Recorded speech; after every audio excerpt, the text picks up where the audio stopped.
அனைவருக்கும் வணக்கம். The truth, உண்மை பேசலாம் வாருங்கள்.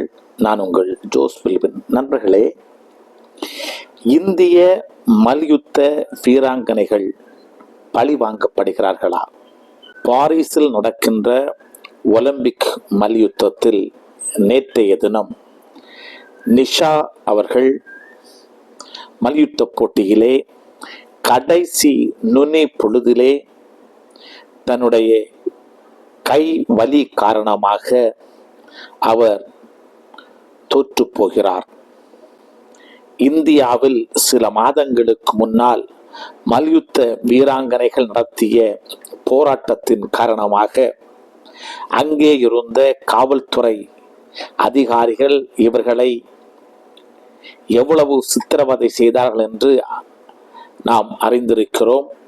அந்த வகையில் அவருடைய கை மிகவும் வலுவிழந்திருக்கலாம் என்று சொல்ல தோன்றுகிறது. அதைவிட பேரதிர்ச்சி என்னவென்றால்,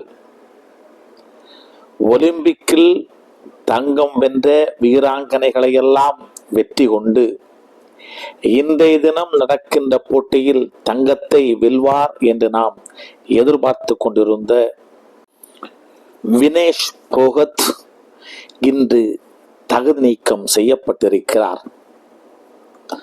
ஒரு தமிழ் படத்தில் ஆட்டோனுடைய கண்ணாடியை திருப்பினால் வண்டி ஓடாது என்பது போல 100 கிராம் அல்லது 150 கிராம் எடை அதிகம் என்கின்ற காரணத்தால்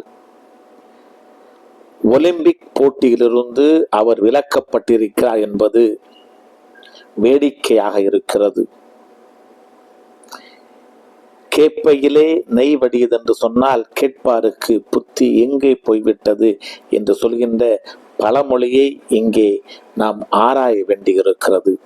இந்திய மல்யுத்த கூட்டமைப்பு, ஒலிம்பிக் கூட்டமைப்பு என்ன செய்து கொண்டிருந்தது?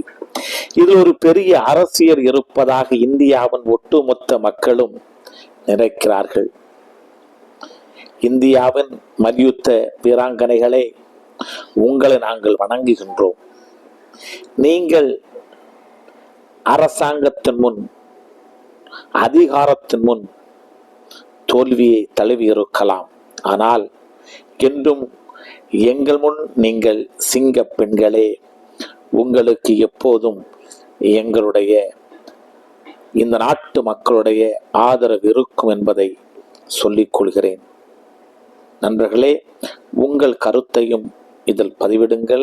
இதை அதிகம் ஷேர் செய்யுங்கள். இது நம்முடைய இந்தியாவினுடைய மல்யுத்த வீராங்கனைகளுக்கு நாம் செய்கின்ற ஒரு காணிக்கையாக இருக்கட்டும். நன்றி.